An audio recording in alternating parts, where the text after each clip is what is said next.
only been working at Tony's Pizza for a couple of weeks when that order came in. The kind of delivery that sticks with you long after the smell of grease fades from your clothes.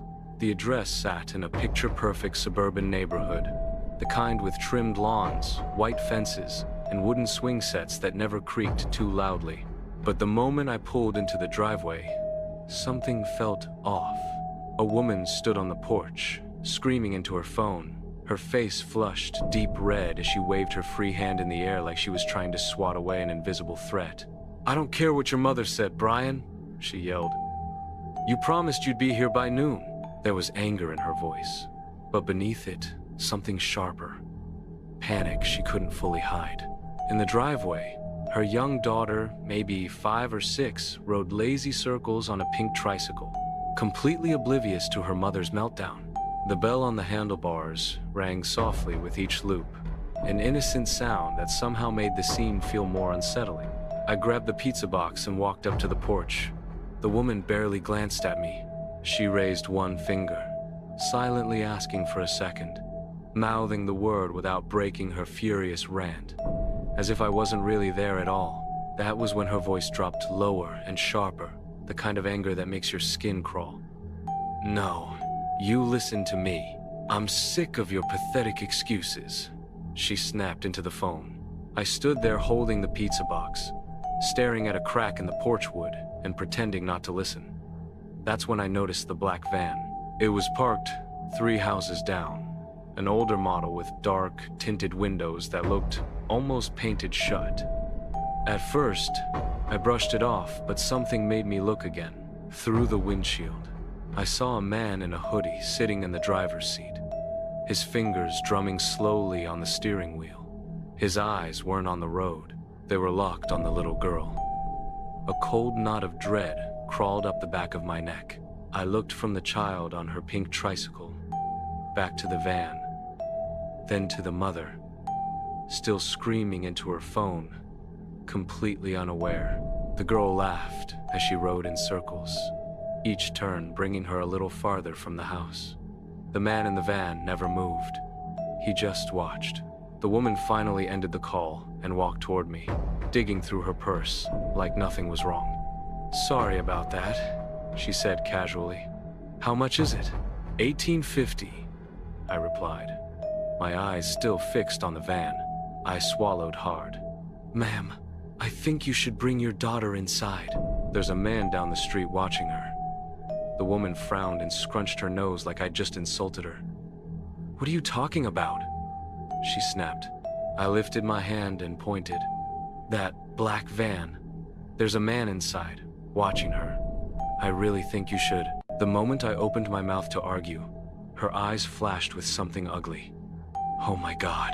Mind your own business," she snapped, shoving a crumpled 20 into my hand. "Keep the change." She snatched the pizza box from me and stormed inside, slamming the door so hard the windows rattled. The sound echoed down the quiet street, and then everything went eerily calm.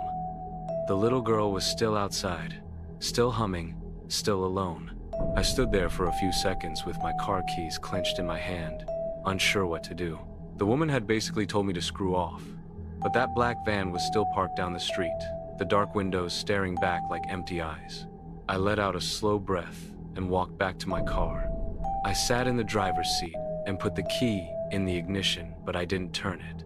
Instead, I watched. The girl had climbed off her tricycle and was crouched on the driveway now, drawing shapes with sidewalk chalk. 5 full minutes passed. The van didn't move. The man didn't step out. Nothing happened, and that somehow made it worse. Just as I finally turned the key to start the engine, the van's door creaked open. The man stepped out. He was big easily, 6'2", wearing faded jeans and a hoodie pulled low over his head.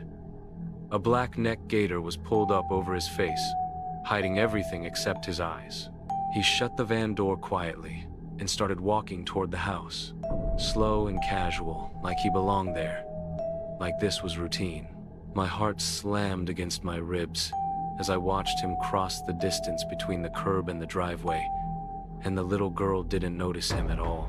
Everything happened so fast that my brain barely had time to catch up to the horror unfolding in front of me.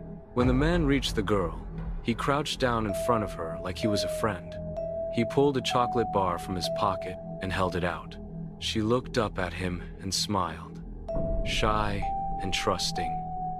And that was the moment my stomach dropped. In a single violent motion, he grabbed her, clamping one hand over her mouth.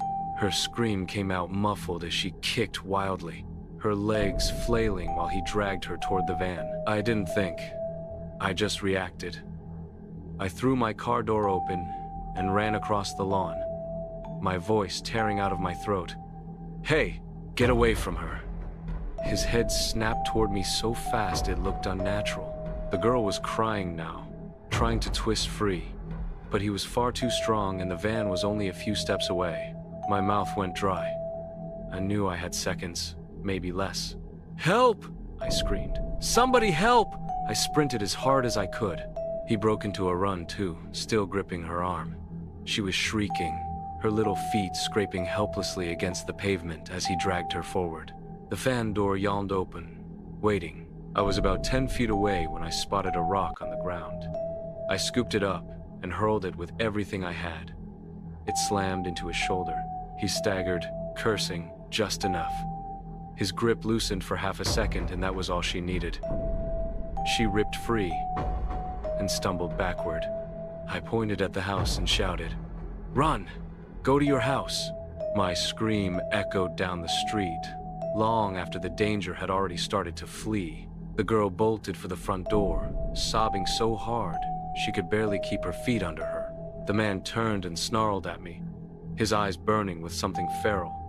For a split second, I thought he was going to charge at me instead, and I braced myself. But then he spun around, sprinted for the van, jumped inside and floored it. Tires screeched as the van tore down the street. I tried to catch the license plate, but it was completely smeared with thick, wet mud, like someone had done it on purpose. In seconds, the van vanished around the corner. I just stood there, shaking from head to toe, my heart pounding so hard it hurt. The front door of the house flew open, and the mother came running out. She dropped to her knees and grabbed her daughter, clutching her so tightly it looked like she was afraid the girl might disappear again. She broke down right there in the yard, sobbing uncontrollably. Neighbors started pouring out of their houses, drawn by the screaming. They crowded around, asking questions all at once. I told them everything I'd seen, every detail I could remember, and someone called 911. The police arrived faster than I expected. They took statements from all of us, asked for a description of the man, and went door to door checking security cameras. One camera caught the black van pulling away, but only part of the license plate was visible. One of the officers told me, quietly, that they'd been getting reports about a black van cruising different neighborhoods for weeks. This was the first time someone had actually seen it this clearly, and lived to talk about it. The police officer looked me straight in the eyes, his voice low and steady, and said something that still haunts me. "You saved that girl's life," he told me. "If you hadn't been paying attention, she would have been gone." The mother couldn't stop crying. She kept apologizing between sobs, hugging me over and over, saying she should have listened, that she'd been careless, that she never imagined something so horrible could happen in her own front yard.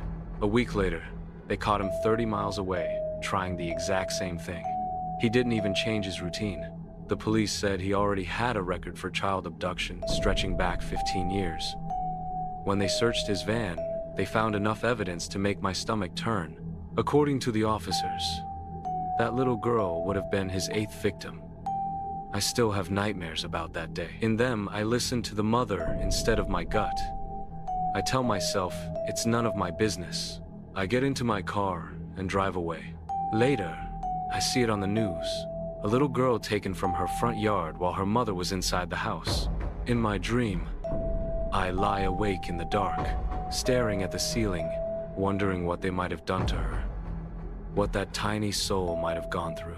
And every time, the thought crushes me. All of it, every scream, every nightmare, because I decided to mind my own business.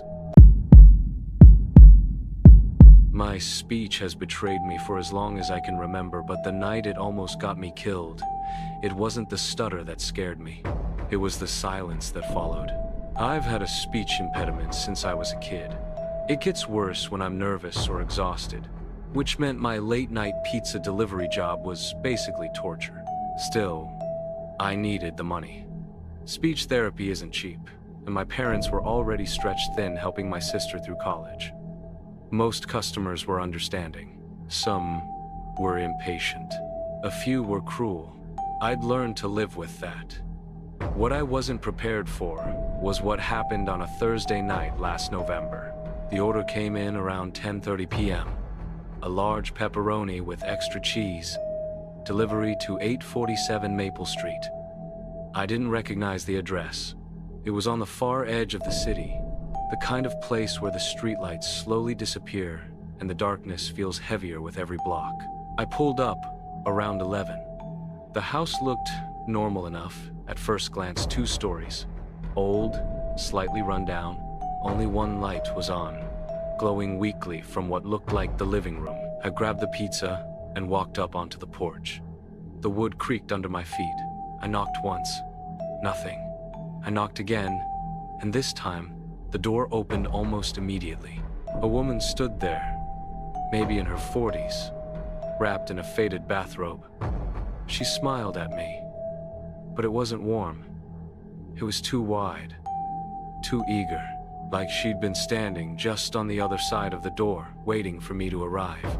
I should have walked away when I had the chance. Every instinct in my body screamed at me, but I didn't listen. "Oh, wonderful. You're here. Come in. Come in. I need to grab my wallet." Her voice was sweet, but there was something too deliberate in it, like a script she had been practicing. I should have said no. Should have told her I'd wait outside like any normal delivery protocol. But she had already turned and was gliding back into the house, and I'd been raised to be polite, so I followed. The moment I stepped inside, the smell hit me. It was sickly sweet, cloying, like garbage left baking in the sun for days. My stomach lurched, and I had to force myself to breathe through my mouth to keep from gagging. "Sorry, I could just wait on the porch," I called after her, trying to mask my hesitation. She stopped and turned, eyes locking onto mine. A flicker of sadness passed over her features, but the smile never wavered. "Oh, you have a stutter. That must be hard, especially with a job like this." I swallowed, trying to steady my voice. "It's fine. I'm working on it, doing speech therapy." My words trembled slightly, but she didn't seem to notice, or maybe she did and liked it. Something about her smile didn't sit right. It was too wide, too practiced, like it belonged in a nightmare you try to wake from but can't. "That's wonderful. You're going to get better. Let me get you a proper tip then. You deserve it for all that hard work." Her voice was sweet, but there was a sharpness to it, a note I couldn't place. The smile stretched impossibly wide across her face as she disappeared deeper into the house. I stayed by the door, counting seconds, my stomach twisting with the stench that seemed to seep into my skin. I tried to rationalize it, maybe plumbing issues, maybe trash forgotten for too long, but nothing felt right. And then flash. A blinding Polaroid flash hit me square in the eyes. Spots danced across my vision. I blinked, trying to focus. She was suddenly on the stairs, holding the camera, giggling like it was the most innocent thing in the world. Sorry. I just love taking photos of my visitors. You have such a kind face." Her voice had this soft, almost hypnotic quality. I really need to go," I stammered, my heart hammering in my chest. "Of course. Let me just grab your money." She drifted down the stairs, moving almost too silently. She placed the Polaroid on a little stand right at the base of the staircase and vanished into the kitchen. The camera was facing me, and I realized with a cold twist in my gut that it wasn't just a photo, it was a trap. Every instinct screamed at me to run, but my legs refused to move. I should have bolted the second I saw that Polaroid developing on the stand. I should have left the pizza and run for my life, but I was frozen. My own terrified, wide-eyed face stared back at me from the slowly emerging photo. The room felt heavier, darker, like the shadows themselves were pressing closer. She returned from the kitchen, holding a wad of cash. "Here you go, sweetie. $50. That should help you with those therapy sessions." I took the money with a trembling hand, muttering, "Thank you," desperate to escape. As I turned toward the door, her hand shot out and grabbed my wrist. Her grip was crushing, far stronger than it should have been. My stomach lurched. "You know what's funny?" Her voice was no longer cheerful, flat, dead, chilling. "My husband used to have a stammer too, just like you." Tears streamed down her face, but the smile never faded. My pulse hit my throat. "I'm sorry. I really need to," I stammered. She interrupted. "He left me last month," she said, mimicking the stammer, mocking it now. "He said I was too clingy." Her laughter, or what passed for it, was hollow, and suddenly, I realized this wasn't just a delivery gone wrong. This was something darker, something that had been waiting, watching, for someone like me. The words she said next snapped something inside me, and fear finally took control. "But he didn't leave," she whispered. "He's still here." I tried to pull away, but her grip tightened, her nails digging into my skin hard enough to sting. She leaned closer, her breath warm and sour. "He's downstairs. Would you like to meet him?" Her smile stretched wider. "He's very quiet now." She was crying and laughing at the same time. The sound made my skin crawl, like insects moving under it. I yanked my arm free with everything I had, hard enough that she stumbled backward. I didn't stop to check if she was okay. I ran. I burst through the front door, stumbled down the porch steps, and sprinted to my car. My hands were shaking so badly I could barely get the key into the ignition. As the engine finally turned over and I peeled out of the driveway, I glanced back. She was standing in the doorway, bathrobe hanging open, still laughing, still waving at me, like we were old friends saying goodbye. I drove straight back to the pizza place and told my manager I was done for the night. One look at my face was enough. He didn't ask questions. I didn't call the police either. What would I even say? That some strange woman gave me a huge tip, smelled awful, and said disturbing things?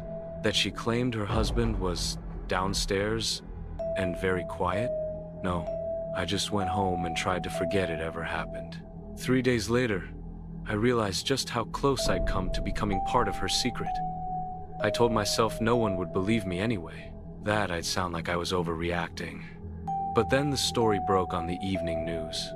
A woman at 847 Maple Street had been arrested after police received multiple complaints about a foul smell coming from the property. When they said the address, my heart stopped. I already knew. They'd found her husband's body in the basement. He'd been dead for over a month. The screen showed her photo, and my blood ran cold. It was her. The same wide smile, the same eyes. The reporter explained that she'd suffered a mental breakdown after her husband tried to leave her. During an argument, she'd hit him with a lamp, killing him. After that, she refused to accept that he was dead. She kept talking to him, bringing him meals, sitting downstairs, and holding full conversations with his rotting corpse. The police revealed something else that made my stomach twist. She'd been ordering food deliveries regularly, but she always made the drivers wait on the porch. Then they showed what they found in the basement. A collection of Polaroids.